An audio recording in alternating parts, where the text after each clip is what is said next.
That's why I realized that, like, with certain people, like I was saying, in the early '80s, the yuppies, young entrepreneurs, and the buppies, the black entrepreneurs, they started getting into cocaine, and when they got into cocaine, they started running up their daggone cocaine tabs because they brought credit in then. So they were not, it was digitized money, just like with the central bank digital currency that they're trying to push now. But what happened was that once these young entrepreneurs and black entrepreneurs, bubbies and yuppies, Yuppies and Buppies, once they start running their cocaine tabs up, they started to owe the cocaine dealers. And this shit started going all the way back to South America, where it was like, yo, if y'all don't pay your fucking cocaine deal, then the cocaine dealers get shares of the company.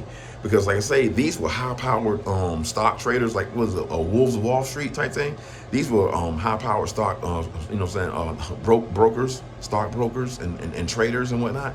And it got to a certain point where it was like, oh man, if you can't maintain your cocaine habit, then you cut me in or put me into the system that you're plugged into, how you make your money, and I own stuff. So now people who sell cocaine, the Colombians, whatever, well, I say Colombian, I don't know, spirit leads me, they end up owning everything. That's why it's not good to do drugs. So it's almost like, anybody, like I say, if you sell crack and cut crack, it goes through your skin. You're virtually a crack addict. That's why people are like, yo, man. And so I don't want to shake nobody's hand. I'm letting you know off gate. You know what I'm saying? I'm wearing gloves. I'm about to get some gloves for real, for everything. I'm getting gloves. Oh my God. Gloves. Little plastic gloves. Oh my God. They keep your hands warm too on cold days.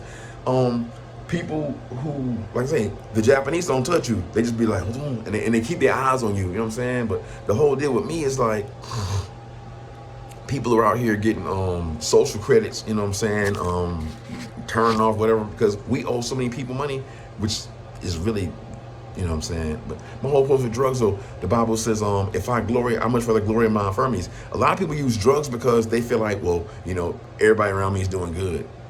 But now everybody's doing bad. So it's like, people use drugs like, everybody's doing good, so I can't really express myself, so I use drugs with this way to escape. But now everybody around you doing bad, you ain't gotta do drugs no more. Everybody knows that everybody's doing bad. You know what I'm saying? If I choose to dress like this, is my business. But in fact, the reality is that, you know what I'm saying, I don't judge nobody for the drugs they use. I'm just telling people why they shouldn't do it. And if they do, you know what I'm saying, it's because, they were the few people that did it. But like I say, I'm not touching nobody.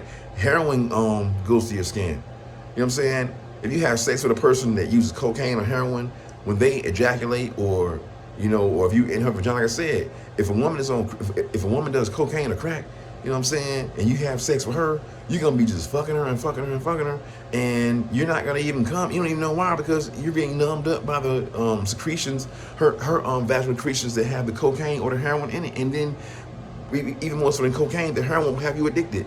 So you out here having sex with a heroin addict, and you like, I keep on coming back to her. You be like, I keep on be like, yo, I